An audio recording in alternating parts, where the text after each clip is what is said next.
நவராத்திரி முதல் நாள் வழிபாடு. அக்டோபர் 2ஆம் தேதியை கொலு பொம்மைகள் அல்லது கலசம் அமைத்து நவராத்திரி வழிபாட்டினை துவக்கி விடுவதுதான் பெரும்பாலானவர்களின் வழக்கம். அன்றே அம்பிகைக்கு நைவேத்தியம் வைத்து வழிபட துவங்கிவிட வேண்டும்.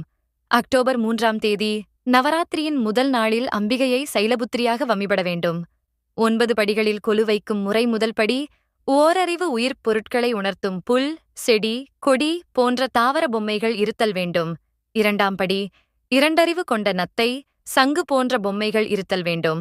3ஆம் படி, 3 அறிவு உயிர்களை விளக்கும் கரையான், எறும்பு போன்ற பொம்மைகள் இடம்பெற வேண்டும். 4ஆவது படி, 4 அறிவு கொண்ட உயிர்களை விளக்கும் நண்டு, வண்டு பொம்மைகள் இடம்பெற வேண்டும். 5ஆவது படி, 5 அறிவு கொண்ட 4 கால் விலங்குகள், பறவைகள் பொம்மைகள் இடம்பெற வேண்டும். 6ஆவது படி, 6 அறிவு படைத்த உயர்ந்த மனிதர்களின் பொம்மைகள் இடம்பெற வேண்டும். 7ஆவது படி, மனிதனுக்கு மேற்பட்ட மகரிஷிகளின் பொம்மைகள் இடம்பெற வேண்டும். 8ஆவது படி, தேவர்களின் உருவங்கள் இடம்பெற வேண்டும். நவக்கிரக அதிபதிகள், பஞ்சபூத தெய்வங்கள், அஷ்டதிக்பாலகர்கள் என்பன வைக்கலாம்.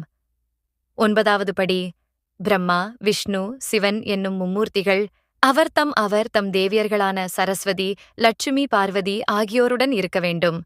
ஆதிபராசக்தி நடுநாயகமாக இருக்க வேண்டும்.